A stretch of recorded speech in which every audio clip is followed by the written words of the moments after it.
السلام علیکم ورحمت الله وبرکاتو. د شیرونو د اپلیکیشن جوړولو پنځمې ویډیو ته ښه راغلاست. څلور ویډیو موږ ټیلیګرام او یوټیوب چینل ته پورته کړي دي. که کوم ملګري هغه څلور ویډیو نه کتلي، اول دې هغه ویډیو وګورئ څلور، بیا دې راسي د پنځمې ویډیو ته. نو راځو اپلیکیشن جوړونکی پروت دی، اپلیکیشن جوړونکی خلاصوو. نو څلورم درس موږ پر دغه ځای باندې پرېښی وو. نو اوس راځو دلته بله دوکمه راخو. دلته به تاسو کلیک وکړئ، تاسو بل دوکمه درکوي. زه لیکم موږ په مینیو کې د اپلیکیشن په اړه دوکمه جوړه کړې وه. زه اوس د اپلیکیشن په اړه یوه دوکمه جوړوم.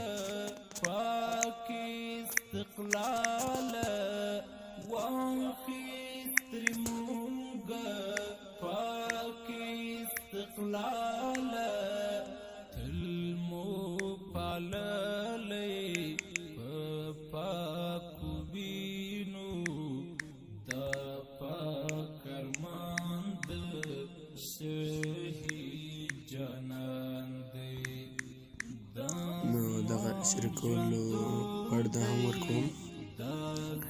نو اوس راځو، تاسو په خپل شعرونه دلته داخل کوو. تاسو به دلته کلیک کوئ په دغه ځای، بیا تاسو خپل شعرونه داخلولی شئ. نو زه راځم شعر اخلم.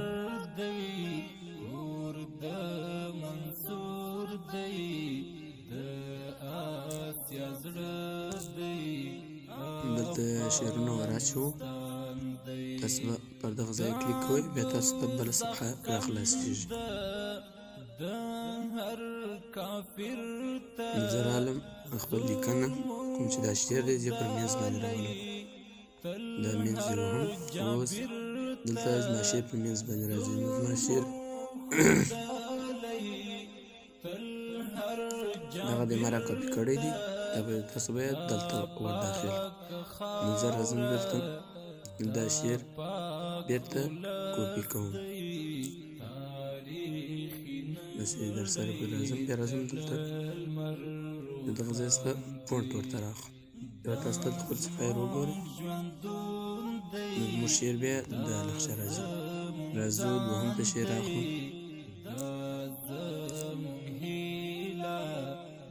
په دوهمې صفحې هغسې کلیک کوو لکه څنګه چې پر اولې صفحې کلیک کړی وو. بیا راځو دوهمې صفحې ته هم دغسې متن کاپي کوو او بیا دلته فونټ وراچوو. د دې ځای څخه موږ بیا راځو بیرته یو شعر رااخلو. بیا راځم په درېیمې صفحې کلیک کوو. دا به هم داسې ور واچوو، کاپي به یې کړو او د دغه ځای څخه به ورته فونټ راواخلو. فونټ چې به راواخلې ونه راځئ دلته بیا هم صفحه ګورو. نو موږ صفحه داسې په ښایسته شکل کې راځي. نو راځو بیرته دلته راځو څلورمې صفحې ته شعر اچوو. دا شعر هم کاپي کوو.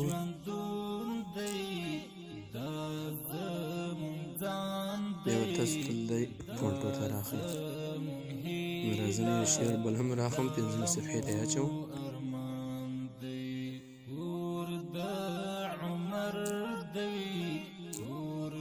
تاسو چې اپلیکیشن جوړوئ هر څونه صفحې جوړوئ او دا نقشه به بیا فونټ داسې متن په کاپي کوئ او داسې بیا فونټ وراچوئ. او دا فونټ متن چې تاسو دا شعر چې راخلئ بیا په دا نقشه راخلئ، ویډیو سمه وګورئ بیا پوهېږئ. نو بیا به خپل صفحه وګورو. نو دا اوس موږ دا پوره شوی. نو شعرونه ور وبلېده. راځو د اپلیکیشن په اړه کوم چې دغه دوکمه موږ جوړه کړې ده، دلته اپلیکیشن په اړه شیان موږ لیکلي هغه اوس ورته راخلو. داسې دا هم کاپي کوو. بیا راځو دغه اپلیکیشن په اړه دوکمې باندې کلیک کوو او دا دې ته هم د اپلیکیشن په اړه شی چې موږ لیکلی او دا وراچوو. دا په داسې بیرته داسې کاپي کوو. بیا به راسي دلته فونټ په ور داخل کړو. بیا به نو هم دلته بیرته خپل صفحه وګورو. د اپلیکیشن په اړه ډېر ډیزاین موږ نه دی کړی. د دې ځای څخه ووځو راسو به دلته به ډیزاین وکړو دلته به تاسو کلیک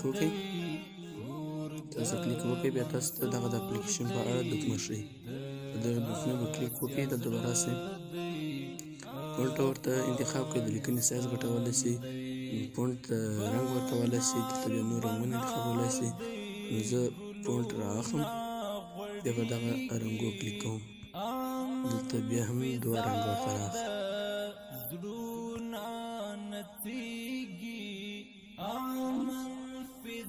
بیا تاسو راسئ بیا په دلته دا به ورته انتخاب کړئ زه دغه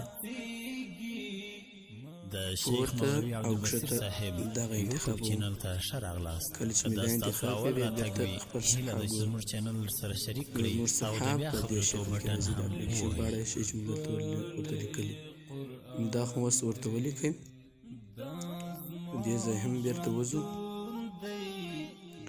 دې ځای چې ووتلو راځو هم دغه مینو ته نو ملګرو ویډیو د 14 دقیقو واوښته نو غواړو چې ویډیو غټه سي نو بیا هلته چینل ته هم نه پورته کېږي او تاسو هم نسئ خلاصولی زه په دې خاطر ویډیو حجم نه ښکته کوم چې بیا د ویډیو کیفیت بیا ښکته کېږي او بیا سم کوم ملګري چې درس ګوري او بیا نه پوهېږي بلې ویډیو پورې ماته اجازه راکړئ نور په لوی او مهربانه خدای سپارم